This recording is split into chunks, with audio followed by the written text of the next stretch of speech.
साथियों, बाबा साहब भीमराव अम्बेडकर जी ने क्यों कहा था कि मुझे पढ़े लिखे लोगों ने बहुत धोखा दिया है।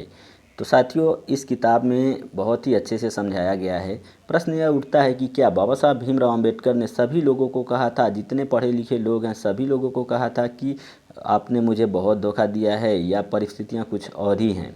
तो साथियों, इस किताब को पढ़ने के बाद मुझे समझ आया कि सारे लोगों को बाबा साहब भीमराव अम्बेडकर जी ने ऐसा नहीं बोला था कि मुझे पढ़े लिखे लोगों ने बहुत धोखा दिया। तो फिर किसके लिए ये बात बोला था, आइए हम इस किताब के माध्यम से बताते हैं। अगर साथियों आपको इस किताब को पूरा अगर सुनना हो तो मैं किसी दिन समय निकाल करके 1 घंटे के अंदर में इसकी लिखी हुई सारी बातों को पढ़ करके सुना सकता हूँ। तो जैसा आप लोग बोलेंगे मैं सुनाने के लिए तैयार रहूँगा। तो आइए अब उस बात पे फोकस करते हैं कि बाबा साहब ने ये बात किसके लिए बोला।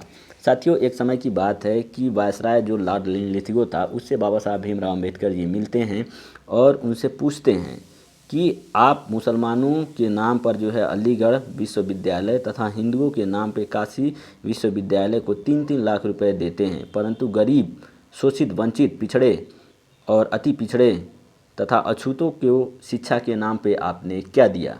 तो साथियों, बाबा साहब की ये बात सुनकर के वायसराय जो है कुछ भी बोलने की स्थिति में नहीं होता है। फिर जो है बाबा साहब भीमराव अम्बेडकर ने उनसे पूछा कि आप अछूतों की शिक्षा प्रचार प्रसार के लिए क्या करेंगे। तो फिर नहीं बोल पाते हैं। तो फिर बाबा साहब भीमराव अम्बेडकर जी बोलते हैं, आप गुस्सा में ना आए तो आपसे एक प्रश्न पूछना चाहता हूँ। तो वायसराय बोलता है कि जी हाँ, पूछिए। तो बोलते हैं कि क्या आपको नहीं लगता है कि मैं अकेले 500 ग्रेजुएट के बराबर हूँ। तो वायसराय इस बात को स्वीकार करता है कि हाँ, आप अकेले 500 ग्रेजुएट के बराबर हो। ये सिर्फ मैं अकेले नहीं बल्कि मेरे यहाँ के जो लोग हैं वो लोग भी मानते हैं कि डॉक्टर अंबेडकर जो है 500 ग्रेजुएट के अकेले बराबर हैं। तो फिर बाबा साहब भीमराव अम्बेडकर जी बोलते हैं, तो फिर आप मेरे समाज के लोगों को पढ़ने के लिए विदेशों में शिक्षा के लिए आप जो है आर्थिक रूप से मदद क्यों नहीं करते हैं। तो फिर ये बात सुन कर के जो है वायसराय जो है अवाक हो जाता है और बाबा साहब भीमराव अम्बेडकर को बोलता है कि आप हमें लिखित में एक मेमोरेंडम, एक ज्ञापन सौंपिए, मैं आपके समाज के बच्चों को फॉरेन पढ़ने के लिए ज़रूर भेजूंगा।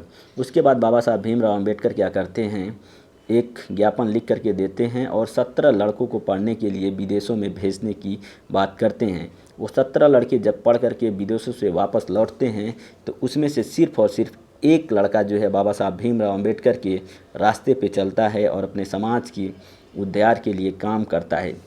बाकी जितने के जितने लड़के आए थे वे सभी के सभी जो है क्या करते हैं, दलितों की शिक्षित करने की तो बात बहुत दूर की होती है, वो लोग दलितों की तरफ झांक कर भी नहीं देखते हैं। और बाबा साहब की बदौलत प्राप्त की गई अपनी शैक्षणिक योग्यता के बल पर उन्होंने जो शासन प्रशासन में नौकरियां प्राप्त कर ली और बड़े ठाट बाट पे और ऐशो आराम की ज़िंदगी गुजारने लगे।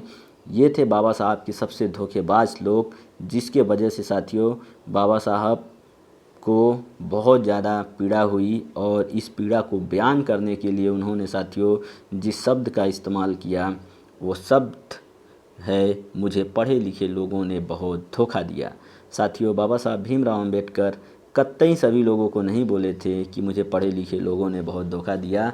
ये उन गद्दारों को, चापलूसों को बोले थे जो बाबा साहब भीमराव अम्बेडकर की बदौलत शासन प्रशासन में आरक्षण के दम पर उच्च पदों पे चले गए और कुछ राजनीतिज्ञ जो आरक्षण का फ़ायदा लेकर के पंच, सरपंच और विधायक तथा मंत्री बन गए और बाद में अपने समाज के लोगों को पीछे छोड़ करके वो स्वर्ण की चाटुकारिता में लिप्त रह गए, ऐसे लोगों को बोले थे।